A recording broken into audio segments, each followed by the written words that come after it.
This was around October of 1999. I got an inbound interest from a US company called Mail.com, which owned the domain India.com. So somehow they had got access to India.com. And they said that, look, now we want to buy a real property, content property. So then we can take the domain and the property and do an IPO on NASDAQ in about 6 months' time. And that was also a very attractive offering. I mean, I realized I could be a NASDAQ listed company by maybe sometime in 2000. So we had these two options which were there on the table. And Merrill Lynch basically spoke to BDSP Hemendra Bhai and his team, spoke to both of them. And in the space of 3 weeks, our valuation went up from the 40 million stock offer that Mail.com had given to a $115 million largely cash offer from DSP Merrill Lynch. My mindset was always that I'm going to run this business for life.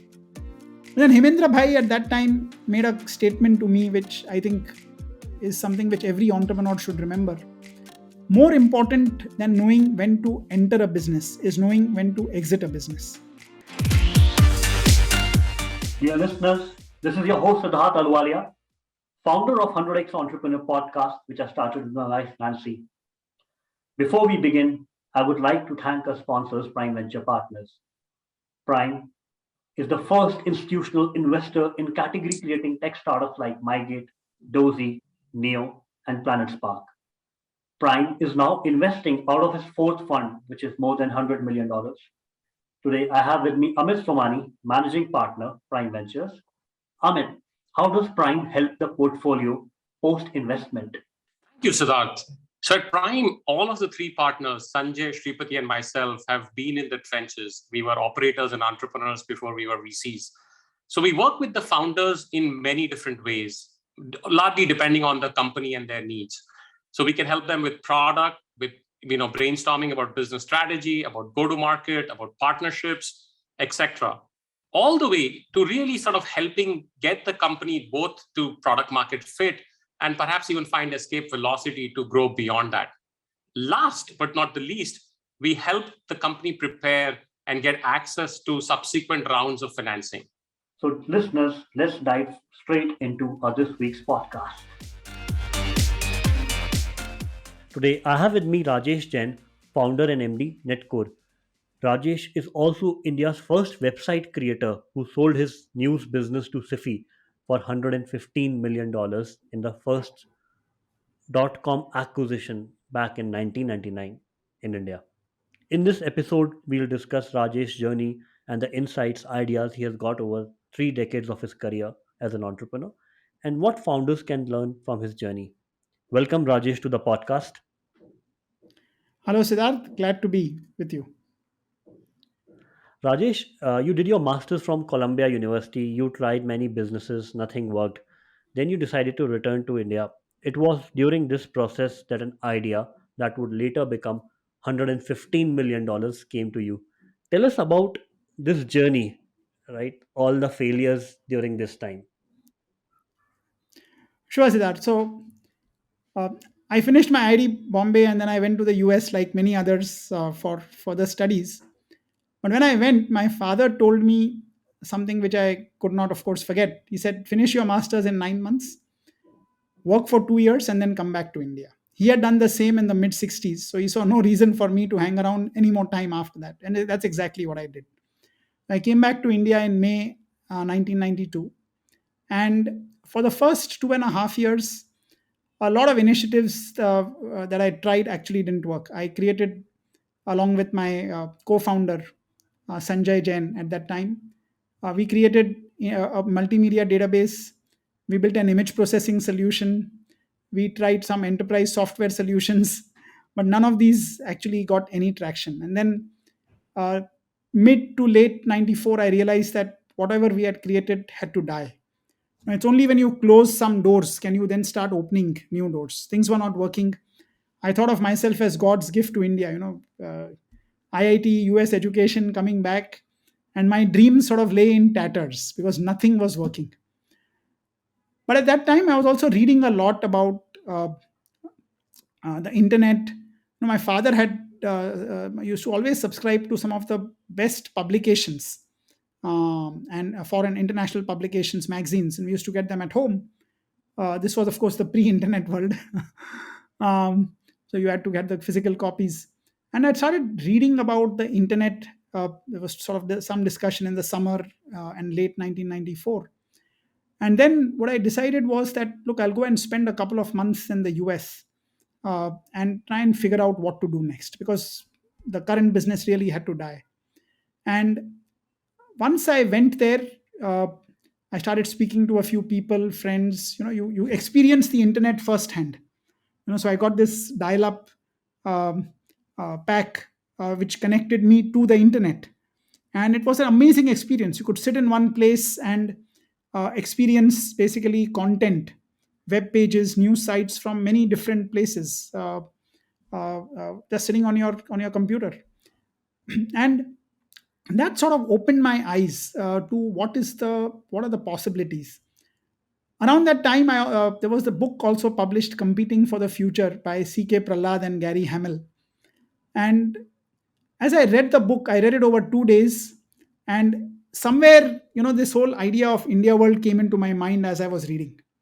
And I still have the copy of the book with all my post-its stuck there with all the ideas on what it requires, what I would like to build out. And those were the 2 months that really I started putting the blueprint together. I envisioned India World as an electronic information marketplace to bridge Indians worldwide. And a lot of this came from my own personal experiences. When I was in the US and wanting to come back, I had no information on India. Newspapers would take 10 days to come. All you could do was to rely on some of the Usenet groups for news about India. So very difficult to get news and information about India. And I said that's the first thing to really start bridging, because it cut distance. It eliminated geography as a barrier to doing business. And that's how the idea of India World came up. So I came back to India. I had to let go some of our team. My co-founder sort of left me. Uh, and then I restarted on my own with a team of 6, 7 people at that time. I just got married, so I told my wife, "Look, I don't have to pay you, so start working with me." She was working on her CA at that time, so it was a very different background. And that's how India World started, and we launched in March 1995. Uh, at that time, we were among the very first websites, probably globally. It was just around the time Yahoo launched and around when eBay launched. And what I'd done was I'd aggregated 25 to 30 content properties which I knew Indians would like. So we had India Today, RK Lakshman cartoons, Amar Chitra Katha, daily stock quotes which we would update. We would get it on a floppy disk from one of the brokers, and then we would upload it. News which we would do manually, and so on. And it was the first internet website, first Indian, of course, internet website. It was partly free, partly paid, and I dropped the subscription part later on because I realized Indians will not pay. They'll share the password and login and password, but they're not going to pay, even though it was just about $20 at that time. So we made it all free a year and a half later. But that's how we began. That's how India World began in 95. And you came from a well-to-do family so that your family could send you to US, right? Or how was your upbringing like? Yeah. So uh, my father was a self-made entrepreneur. I mean, when he started his life, he had a family debt of almost a couple of lakhs that he had to repay. He had come back to India. His father had passed away in the 60s. He had 4 siblings to essentially take care of and get married.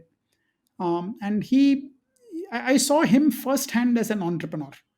I mean, my earliest memories were where there were probably 10 of us staying in a small probably few hundred square feet place in Chichpokli. Just after I was born, my mom would carry me from one bus stop to another bus stop because it would save 5 paise on the bus fare if she walked a distance of a kilometer. I mean, she tells me some of these stories. I don't have too many memories, but what I do also recollect is at the end of every month, every day we would sit and write down the expenses in a diary at home, because we had to manage on the limited money that my father was basically earning. But my father essentially became an entrepreneur. He tried many things in his life. Some worked, some did not work. But I saw from him firsthand that failure is part of the terrain, part of the journey that is there. So the early beginnings were not great, but by the time I had gone to IIT, of course, we were doing quite well. My father had made some very good investments. He was a civil engineer, so he had done some very good work also, and some of the entrepreneurial activities that he had done was good. So when I went to Columbia, the first semester, of course, I paid for it. Second semester, I got aid there. Um, but it was not that there was free access to money. You had to be very careful about money. I don't remember us taking too many vacations. We did take one international vacation. Most of our vacations used to be at Rajasthan, where my father had a couple of factories set up. So even in summer, we would go there in the heat.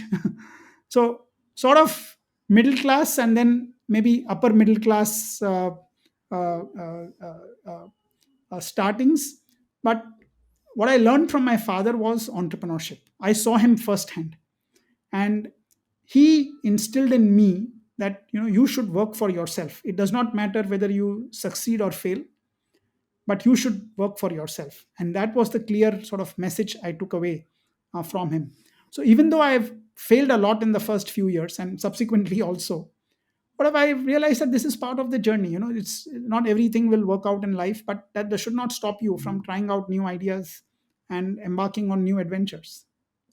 Awesome. This is quite an inspiring story of your father. Uh, Rajesh, so tell us about your journey, at India World, how you scaled it to 3 crores of yearly revenues by 1999.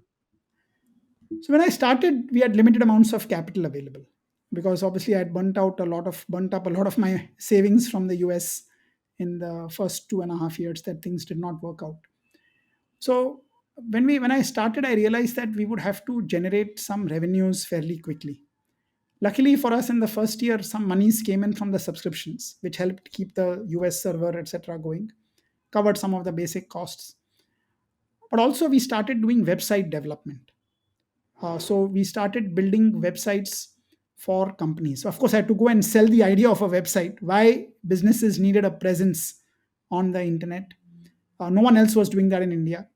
I remember at some places when I went there, people thought I was trying to sell a new TV channel. Because no one had really seen the internet. Um, but luckily, August 1995, VSNL launched commercial internet services in India. So a lot of people started then getting dial-up connections. They started understanding. US companies had started going public around 96, 97. So that created a lot of hype also. And so what happened for us was that the website development business essentially helped me uh, get to profitability fairly quickly. Because we created, in fact, in those 5 years that I ran India World, we had 200 sites that we managed. Most of the large corporates were either created and hosted with us, or at least hosted with us. And then sometime around 97, also advertising started picking up. Because we had a very good NRI audience. There were a lot of businesses very keen to reach out to NRIs, especially the US people. So we had telecom companies in the US who wanted to sell those calling cards to India. We had Indian finance companies, the stockbrokers, who wanted to get NRI investments into India. So a lot of these businesses started generating advertising monies. The third thing which happened very well for us was that in 97, I think I made perhaps the most important shift in what we were doing. So the earlier model in India World was, one brand, India World, and everything under it. So we had various sections: news, sports, recipes. We had like 30, 40 different sections.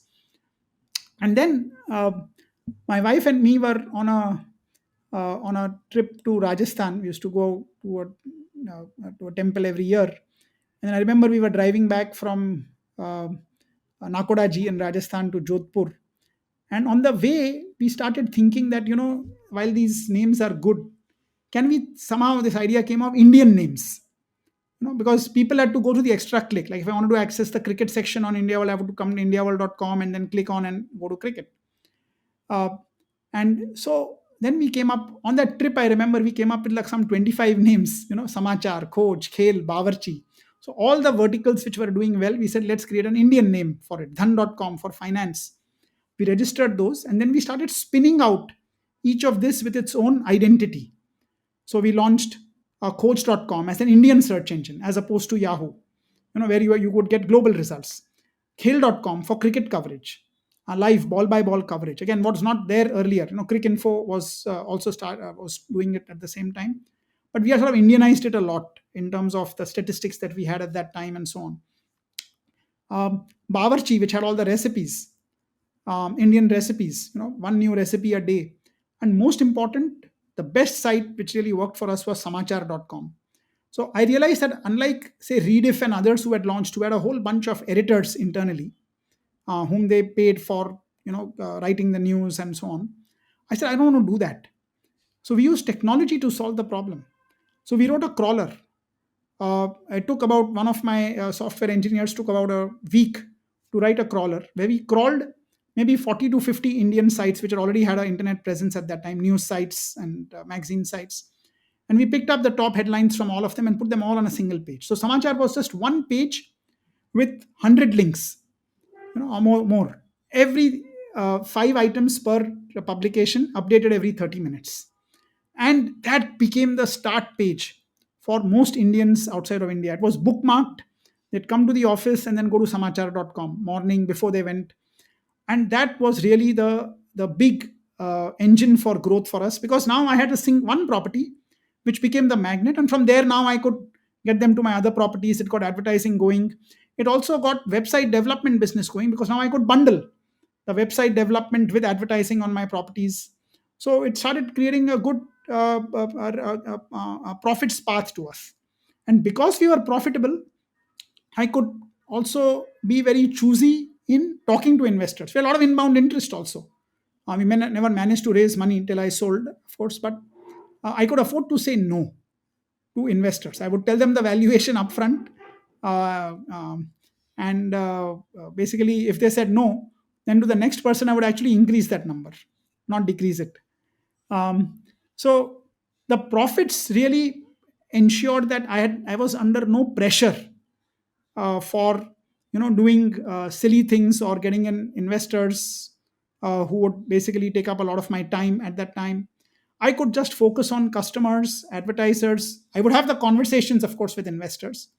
And another good thing, Siddharth, was that every time I did the investor meetings, because they had good teams, they would tell me what was wrong with my business. So then I said, okay, those are the things I need to get fixed before in the next 2-3 months, and which I would then do. So that kept making my business better and better. And that's really what helped IndiaWorld. I think the focus on content, the focus on our audience, the focus on creating a sustainable, profitable business helped us lay the foundation for the exit, which finally happened in late 99. And can you tell us about the exit? What was like? Was it inbound? Was it you with iBankers looking for an acquirer for the Yeah. company? Yeah. So I had an investment banker for about a year before 99 also. Because we were always trying to raise money. So, we would get, because we were the best known Indian site. So there was always interest. Um, but, I'll tell you a small story. I was at a US investor's office probably in 98. And remember, we were a very small team. When I sold, we were all of 20 people. So it was always me who had to go do these meetings alone. So they said, hey, you know what? We've got your basic plan, but I don't have 5-year projections for your business. So my answer was that, look, I run this business like life and death. Okay, I will do whatever it takes for us to succeed. You tell me what numbers you want in the 5th year to invest, and I will fill in years 1, 2, 3, and 4. The meeting ended in 5 minutes. They never invested. Um, but that was the type of person I was. So what happened in 99 is that a lot of money started coming into the Indian internet also. A lot of companies raised money. A lot of advertising started happening. And I realized that because we didn't have that much amount of capital, I could not spend any money on advertising. I could not spend on building the senior leadership team also in the business.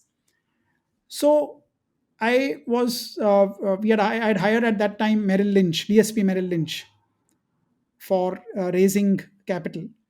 And incidentally, what had happened was that DSP had just done an IPO. Merrill Lynch DSPML had done an IPO for SIFI. So Satyam Infoway had become the first Indian internet company to IPO on Nasdaq. I mean, really landmark thing. They had built a very good business in connectivity. There was some content, but Ramraj, who led the business, was very, very forward looking in his vision, and he got the company listed on Nasdaq, which gave them a lot of access to capital. And DSP knew them, but in this case, they were representing me, so they managed to connect us together. And the second thing which happened, this was around September, October of 1999. I got an inbound interest from a US company called Mail.com, which owned the domain India.com. So somehow they had got access to India.com. And they said that, look, now we want to buy a real property, content property. So then we can take the domain and the property and do an IPO on NASDAQ in about 6 months' time.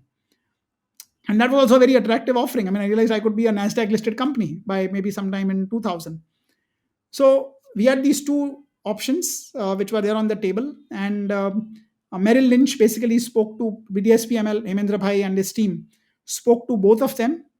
And in the space of 3 weeks, our valuation went up from the 40 million stock offer that Mail.com had given to a $115 million largely cash offer from DSP Merrill Lynch.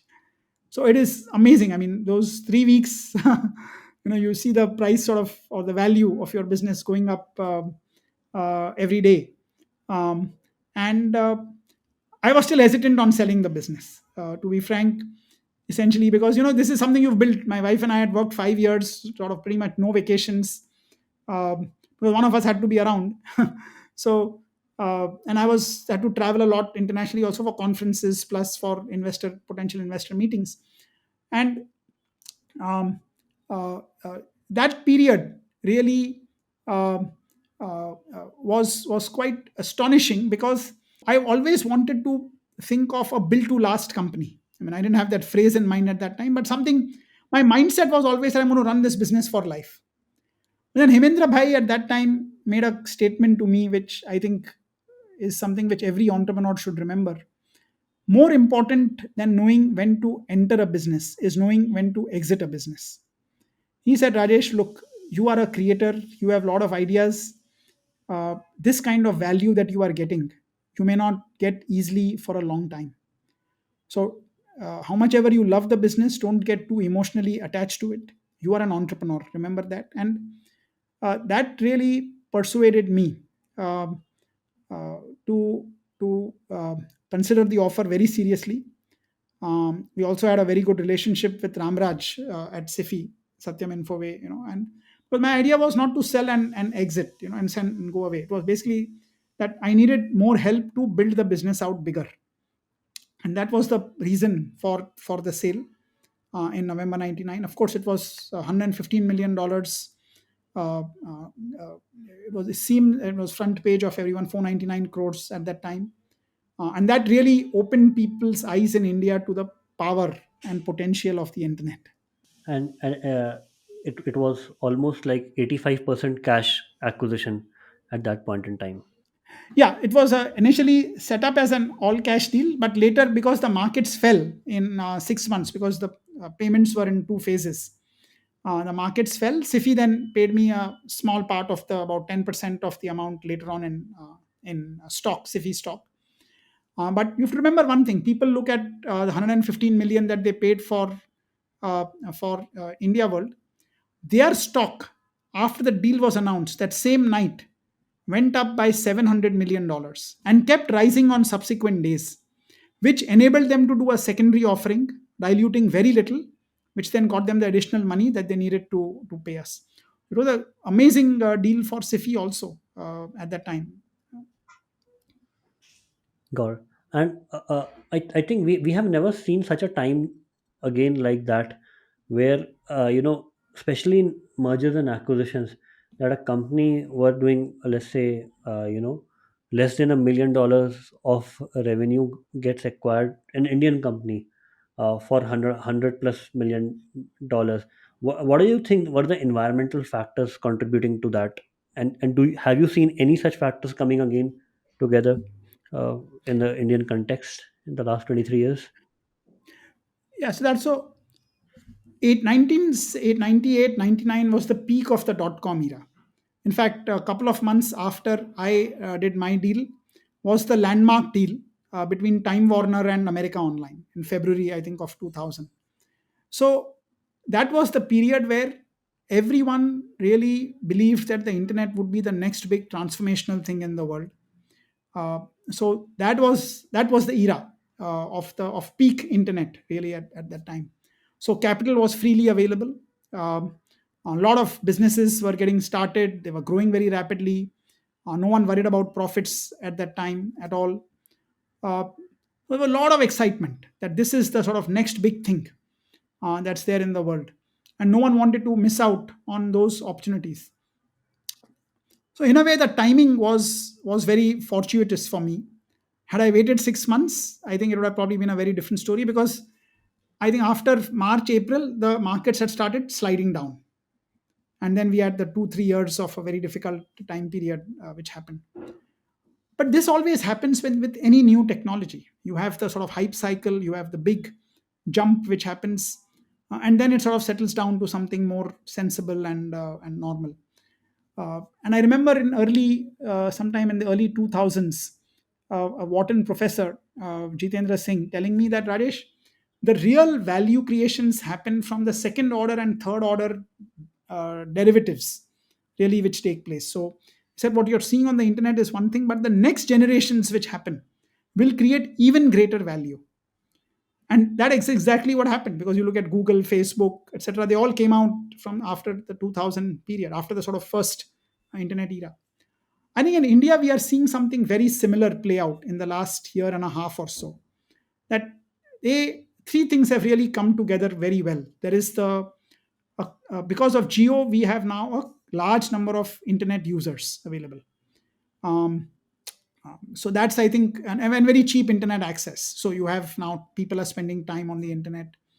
The second is the ease of payments, which has come in because of UPI. The third is the logistics which has been set up. Earlier, even if you wanted to order things, it would be very hard to get delivery outside of probably 50 places, 50 cities and towns in India. And then, of course, the fourth accelerant which happened, which was not sort of intended, but it happened, was the pandemic. Really forced everyone to go digital. So in India, what's happening now is that you have at least about 50 to 100 million people on the internet who are transacting, who are able to who have the ability to spend reasonable amounts of money. Uh, so I always look at India as there are 10 million Indians who have the lifestyle of Singaporeans, or whatever, 50, $60,000, and 100 million Indians probably of middle income like Poland. Then you have a billion Indians who are, of course, very poor. So probably like Africa or whatever, less up $1,000 per capita income. Now, at least for the top 50 to 100 million, that's a pretty large, reasonable sized market. It'll be about $2 trillion in spending capacity. And after a certain point of time, there's a lot of disposable income also that people have available. So that is what has driven the growth in India. And I think there are two growth cycles that we are seeing in India in parallel. One is the whole B2C opportunity, which is there, and everything below it. So B2C is, of course, you may see just the Nikas and the policy bazaars which are there. But in everything, there is the underlying, the whole logistics which need to be get set up, especially for physical goods delivery for the D2C companies. That I think is very, very important. The fact that now everyone is available, so Zomato can create a marketplace of both, delivery people and buyers and restaurants. In a way, it's a three-way marketplace, three-way connecting what they are doing. And then you also have in India a parallel track which is happening, which is of SaaS companies. So B2B SaaS companies like Zoho, Freshworks, like Netcore also, and many others, who are building in India now for global markets. So this is a great leveler. So you have two things which are happening. One is India emerging as a great market, and second is Indian companies, earlier which used to be in the services side, like the IT services was the first thing, But now they can create products for global companies. Again, that has happened because the critical mass of engineering talent, outsource centers in India, very good education systems, at least for the top of the pyramid, that's there. All of this combined with the fact that there is capital available in plentiful. So in 2021, we had $100 million come into India on average every day. I mean, we've never seen this kind of stuff. So even if you wanted to be an entrepreneur, it was very difficult to raise capital. And now this is an irreversible cycle. This is not going to go away at all because you have capital coming in, you have plenty of venture capital, you have entrepreneurs, first generation, who even if they fail, they'll become second generation entrepreneurs. You have exits also now starting to happen. So even if companies are 70-80% owned by investors, 20 to 30% wealth creation is happening for founders and employees who are based within India. And what are they going to do? They're going to either create new companies or invest in other startups. You have incubators coming up. You have 18, 20-year olds, with aspirations. You have Shark Tank now in India, which is putting the gleam in middle class India that, look, if I have an idea, I can make it big. And that's what entrepreneurship is all about. You'll have all these people figuring out the problems which are there in the country and they'll come up with solutions. Our entire belief till probably 5 years ago was we needed government to solve our problems. Entrepreneurs are India's future. They are really going to go out there, and that whole cycle of capital availability, exits, failure leading to not disillusionment, but okay, let's get on to the next new thing. All of this is now underway in India. So I think this wave, unlike the 99 2000 wave, where it lasted for a very short time, this is really substantial and irreversible. And this is really what's going to make the future of India, because government in India cannot solve problems. So whether it's education, healthcare, etc., I think if you just let entrepreneurs in India loose, they will fix things. That's a very powerful thought, Rajesh. Uh, and you believe the next 10 years, thereby, right, are going to create massive amount of value for India through entrepreneurs. Then all that has been created in the last 25 years. Oh, absolutely. Absolutely. Because each of these is very large as an opportunity. And as this happens, remember one more thing. India also, the growth rates will start increasing as we go forward. So what is happening is every time there is a doubling of per capita income, which will take maybe 5-7 years, if you're depending on what you're growing at. Nominal growth rate of say 14% will double it in 5 years. The next doubling which takes place, the disposable income is much greater because you have basic life needs taken care of. So the 100 million audience, which is there today, transacting audience, will become 200 million, 300 million. It's exactly what played out in China from say mid 2005 onwards, once they crossed a certain threshold. So a lot of this is going to start playing out in India. You'll have, of course, big winners and you'll have big losers also. But I don't think that should disillusion us. That's the nature of entrepreneurship. There's creation and there is destruction. As Schumpeter basically said, creative destruction. This is the way the world works, but this is also the way innovation happens. I mean, you look at today, so many companies, and it's not just in B2, in say consumer tech or in enterprise tech. It's basically what I call star tech. Whether it is fintech, agri-tech, insure-tech, every vertical, edu-tech, health tech, every area now there are entrepreneurs coming in with innovate with ideas with stars in their eyes, which should have working to try and find solutions to problems. And only the best, of course, will survive. But once this cycle is started, this is what is irreversible. This is really the great golden era of Indian entrepreneurship, and I don't think we are going to stop. You don't have to be a large company to be driving innovation. In fact, that's how disruption is going to work. So whether it is even electric vehicles, whether it is battery technology, whether it is quantum tech, whether it is Web3 technologies. I mean, I was talking to an entrepreneur a few days ago, and very interesting point he said for the first time, Indian entrepreneurs living in India, there's a level playing field to innovate in the Web3 world. It's early days. We can build great companies out of India. And then he added a caveat, as long as the government does not mess around with regulations. That's the worry, always. And Rajesh, after your acquisition, right? How did you kept yourself relevant? Uh, because there was, how did you form Netcore? Firstly, after the acquisition, and secondly, since you were one of the very, let's say, few handful of entrepreneurs who had sold their companies for hundreds of millions, you could have built Netcore in a much shorter span of time to where it is today. Right, you had that kind of an optionality, right, with VCs reaching out to you. Would love to know Sure. about that. So the day after I sold IndiaWorld, my wife made a statement, which, of course, again, one of the memorable statements which you cannot ever forget. And she said, "Look, I mean, I was 32 years when I sold IndiaWorld. It was a completely unexpected outcome. We had not started the business for making money. It was just because out of a passion and solving a problem." She said to me, uh, "If you think about the money you have made or you have in the bank, you will never do anything again in life. You have to think of ourselves as custodians of God's money on earth. Forget about the past. You are an entrepreneur. Start again and go back to what you like doing, which is building new ideas." It's almost exactly what Hemendra Bhai had said earlier on. Uh, Now, so Netcore, I had just started as a company a little bit before I sold. We were doing Linux based mail servers for companies. I'd spun it out from India World because it got very confusing, portals business on one side and a tech business on the other side. So it's, rather than defend why it should be in one company, I separated it out. I was very good at ideas, uh, but I was never very good at converting those ideas into a real sales system and building a business out of it. India World, I didn't have to do too much of selling. I had a very good portal. We were early, and word of mouth really helped drive that. So I spent almost no money on marketing, on advertising at that time.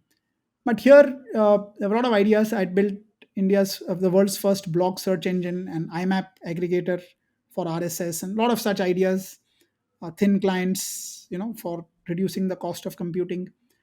But none of those ideas sort of got traction. And I realized in 2005, 6, around that time, that look, I am the biggest bottleneck in Netcore. I mean, we were doing barely 1 crore revenue. We were not growing at all. I said, I need to now think not of the ideas, but how do I do the go to market?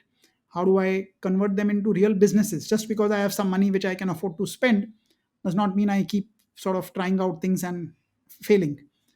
And that is where I started professionalizing the team in Netcore. I brought in a COO first, Girish Nair, then a CEO in 2007, Abhijit Saxena. He was the first CEO. And the charter really for them was that, look, if you have to think long term, what will it take for us to build Netcore right? How do you build a sales system? How do you build the discipline of weekly reviews, and so on in Netcore? A lot of those things then started helping out. It started its growth journey from 2007 onwards. So we started in the enterprise SMS space and then email space. And then, of course, it's pivoted multiple times. Some ideas have worked, some have not worked. But for me, what was very important was it is the external people who came in to lead Netcore, who really helped build it out. They put in place the structure, the operations, the processes. Because I'd never seen a large company. I mean, there was only one company I'd worked on in the US, which was 9X, and it was very large. I worked in their small science and technology center. So I had no experience of working in large places. India World was all of 20 people. And it's very hard to imagine. But today we are 750 people. I never thought we'd be this big once upon a time. And you brought in external management, right? What are the various pivots that Netcore went through? And today, if you can share in terms of Yeah. revenue, size of Netcore, the geographies you have clients in, your offices, right? And how it has compounded over the years. So in Netcore, we started essentially around 2007-8 with enterprise SMS, and then email marketing. Because we had the Linux mail server business, some of our customers had coming to us and saying that, hey guys, email very well. We want to send out a lot of emails to our customers who have got email IDs. We want to send out marketing campaigns. So how do we create a platform for that? That's what started our journey in both of these directions. We had tried a few B2C things, but they don't work out. So we dropped that. We don't do any B2C things now. Now, with these two, they started sort of our from 2007 onwards, the sort of journey for first sort of growth era of Netcore. In 2014, a colleague of mine, Veer, he came up to me and said, Rajesh, I've been hearing about this word Martech quite a bit, and we need to look at this. So I said, okay, I'd never heard that word before. So I said, what is it? And he explained to me what marketing technology was, what Martech was. And there was a conference in the US in August of that year, which then both of us attended, the first Martech conference, um, which was there. And that really opened our eyes to the world beyond just sending emails and SMSs. That, oh, marketers can actually do proper customer journeys, engagement. They can automate a lot of these messages that they are sending out. They can personalize these messages which are going out. And that then started our second era of growth in Netcore. We then came back, we started investing in building out the marketing automation platform. And of course, now, if I cut to today, augmented by a couple of acquisitions, it's a full stack Martech story. So we have the communications layer, we have the engagement layer, we have what we call the customer experience layer in terms of nudges, etc., omni-channel personalization, and so on. So that sort of was the product track. The second sort of theme was, of course, Netcore is somewhat different from other SaaS companies because we built it out first in India. And we never built it as a SaaS company. Even though all the solutions were in the cloud, we never thought of us as being a SaaS company until probably 3 years ago. So there, what happened was that we started in India, then we took our solutions to emerging markets, basically markets like India. And remember, because we were bootstrapped, we didn't have external capital. We had also to make sure that we were profitable and that we would invest back into product development and then market expansion. So then it took a couple of years to get things right when we got good success in emerging markets. And then a couple of years ago, we said that, okay, if these things work in India and emerging markets, maybe they can work in the developed markets also. And again, there, Kalpit and my thinking changed when we attended SaaSter, the premier SaaS conference in February 2019. And that opened our eyes to the world of SaaS. That is a very different world. How you do selling, how you do marketing, the terminology of SDR, ABM, content marketing, inbound. Otherwise, it was all people-based selling. We knew companies in India, we knew whom to sell to, and it was all sort of person-to-person selling. Idea of remote selling was quite alien to us. But one thing in Netcore is we are very quick learners. Once we realize we are not doing something, then we will channelize our energies into sort of fixing that problem. And that has really helped us in the last 3 years build a business today which is 750 people, which is $85 million in revenue. So it's among one of the largest, among one of the larger SaaS companies in India. We are definitely, I think, the largest digital marketing or sort of digital experience company across emerging markets. And I think with very good growth now, the ability to grow with the full stack solution. I think one very good bet we made was on building out the full stack rather than just building out one part of it. So we have native sort of integration too. Because anyway, what do marketers want? They want two primary things. They want omni-channel personalization for their customer engagement, and they want a unified view of customers. They are the two critical building blocks for them as they look at engagement with their customers. And that's what was Netcore's core focus in the last few years in which we've built out. And why did you choose to build a Proficorn? You are a very big advocate of Proficorn. What is this word, and why Sure. is this approach? And that also comes to my mind. Right, the next question is the patient approach of building it in 25 years. Venture capital companies are built in 7 to 10 years. Yeah. So I'll take the second one first, and I'll come to the Proficon. So I think I have to write off the first 10 years of Netcore. When I was leading it, I think I was the problem there. So really, Netcore, if I look at it that way, the growth journey is about 15 years old. Now, what happened about Proficon was, about a couple of years ago in one of our internal advisory board meetings, someone said that, look, everyone talks about unicorn, unicorn, unicorn. Netcore has a very interesting model. You are profitable, you are growing, you have been bootstrapped. Okay, you have not raised external capital. How can you tell your story better to the world? And it sort of just struck me that okay, we can call ourselves a Proficorn. So it just the word sort of just came to me, and I said it at that time, and people liked it. Hey, that's a nice word.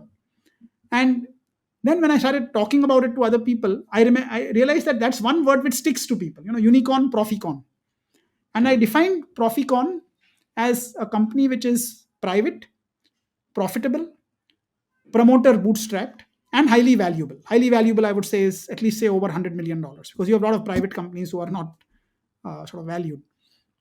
And then I realized that okay, IndiaWorld was a Proficon. I had not raised capital. Netcore is also a Proficon now, and it also then started when I started thinking about it. I said, there's a very different approach I have taken in both of these companies to build a business. A very simple point: if you are not taking in external capital, there are only two sources of capital available. Either I, as a promoter, uh, keep putting in money, or I have to be profitable. There are limits to how much money I will put in. I have to therefore drive the company to profitability very quickly, which was the mindset I had in IndiaWorld, and it's the same mindset in Netcore, because we've not raised any external capital in Netcore either yet. So that's where then I started writing a whole series of blog posts around my way approach. Well, I wrote a few and then I sent it out to people internally, and they said, hey, this is very good. Give us more. So I had a lot of time in the lockdown period. So I started writing. Then a publisher approached me saying that, can you make this into a book? So I said, okay, first let me finish all my writing and then I'll think about a book. And now I've finished it. I finished the manuscript for the book also. I've taken a lot of these are all there on my blog. A lot of them writings are there on my blog. But and then I realized there are other Proficons. If you look at Ease My Trip, when they did the IPO, they had not raised any external capital, and even for the IPO, it was the secondary offering, the promoters sold. Um, and these are stories which I'm featuring in my book. Also, there's Root Mobile, which also very similar. Funds and Petal. There was Rizwan Koita's company, Citius Tech, okay, which he got $1 billion plus exit bearings about his services, healthcare products and services business. So I realized this is not as alien. I mean, if you look at India today, there are companies like Zoho, Zerodha, Wingify. There are quite a few companies who have chosen to go down the path of profits first, but with growth also. So you are not compromising on growth, but you are not bringing on board investors, but building highly valuable companies. And that mindset is very different. Okay, because you can now afford to take, for one example, you can take the long term view. Okay, on doing business, you are not beholden to investors and their desire for specific returns in the short term. In terms of even decision making is much faster, because you can basically, whether it's acquisitions, whether it is investment calls that you have to make, you know all of that. It's just a couple of people in a room can make the call. So I think my belief is that entrepreneurs should seriously think of, can I build a Proficon? So without raising capital, it may not be possible in every possible industry, but can I bootstrap this business? More importantly, how can I get a faster path to profitability? I mean, for me, this is one thing which my father had again drilled down in me. And his point was that, whatever you do in life, don't take on debt, don't take other people's money, because you sleep much easier at night without worrying about what you owe other people. So Yeah. I was asking Rajesh, how can you be so patient, right? When you see companies which have started later than you, like Freshworks, for example. Yeah. Now today is a like at the time of the IPO, it was a $13 billion company, $400 million in revenue, right? So doesn't it tickle the urge to build faster? Now we are definitely more aggressive than we were earlier. We thought that 20-25% growth rates were very good. We were answerable only to ourselves. Okay, so now when I look back, maybe we should have been much more aggressive in our international expansion earlier. Okay, absolutely, we should have been more aggressive on possibly looking at acquisitions earlier. um, And we are now trying to take corrective measures on that. Okay, so what we are doing is now we are looking, because we have a fairly good cash position, savings through the years that we have. We're now looking at acquisitions aggressively. We are looking at investing in growth also aggressively. So in Netcore, we have two parts to our business. There's a platform part of the business where we have email and MarTech, and then we have the SMS part of the business. So could Netcore have become much larger and grown much faster? Absolutely. I somehow, so many times, I mean, I don't like to look at the past. I'm saying here is what we are. We have made some mistakes in the past, but if I delve on those mistakes, okay, I will just put myself in a sad situation. As an entrepreneur, I have to be optimistic. I'm creating for the world 2 3 years hence. And we learned, I think we were late to the SaaS understanding, okay, which Freshworks and others had done it much before. But I think we can definitely catch up. When I look at today, if I compare, um, I mean, of course, we don't have an external valuation, but I think, when we look at valuations of companies, we also should look at what is the value creation for founders and on employees. Okay, because otherwise, like in Freshworks, more than 90% of the ownership is with investors. So today, if the company is valued, let's say at 6 billion or 7 billion, founders and investors' value is a tenth of that. Now, so the valuation may be high, but because otherwise you're working 90% of the time for basically creating value for investors. So on that score, I think we have done incredibly well. I mean, I have an estimate of what we are worth, but I have to get it. Sort of, someone has to tell us, that look, this is right. Otherwise, it's just me and my imagination. I think on that count, we have done incredibly well. Uh, Now, because we are profitable, we are now, our growth is pretty good on the platform side of the business. We are accelerating also on the mobility side. A lot of innovations happening there. And I think the US is a huge market opportunity. So I fully agree with you. Yes, that could I have made some of these decisions earlier on and got our growth faster? Absolutely. But this is where we are. We have to play catch up, which I think we will do that. Okay, there's a lot more aggression in our team now to look much more aggressively at growth, at acquisitions, hopefully an IPO in the next 12 months or so, which again gives us currency and also liquidity also for employees, a currency for acquisitions, liquidity for employees. Netcore is 25% owned by employees, which is, I think, one of the highest percentages that any company has today in the country. So there'll be enormous wealth creation for past and present employees. Rajesh, in one of your blogs, you said that writing is a way for you to organize your thinking. Can you describe your writing schedule to us and your publishing schedule? And how do you bring that kind of a discipline? Sure. So writing has been a part of me for a very long time. It started probably in 96 or so. I was approached by Valentine D'Souza. He used to work at Express Computer for writing a fortnightly column in the in Express Computer at that time. I'd never written much before that. So other than writing for a school magazine, a little bit here and there, or in IIT, nothing much. Um, he said, Rajesh, I'm going to give you a whole page. We need to educate people on the internet, about the internet. What is it? I mean, a whole page, I think, was like 2.5 tabloid size, about 2 to 3,000 words, and every 15, every 2 weeks. So that's how I fell in love with writing. As I would write those columns, more and more. Once you start writing 1 or 2 columns, then you're always looking for new ideas on what am I going to write next. So you always then start making a list of topics on what you're going to write in the future and so on. And I think around 99, this whole blog revolution started taking off. And I remember Dave Weiner at scripting.com was a big inspiration. He used to write every day, some links and some writings. Then I said, why can't I do that? So that is how I started writing every day. I said something new every day, because my thinking was that if it's every day, it becomes like a newspaper. It becomes a utility in the for the reader also. But I also made one more decision that I will write for myself. So if I think too much about the reader, then I will not be candid with my thinking. I will try to hold back. I will become too conscious. I will wait for perfection in what I write. I said, forget about all of that. I'll write for myself. I'll write every day.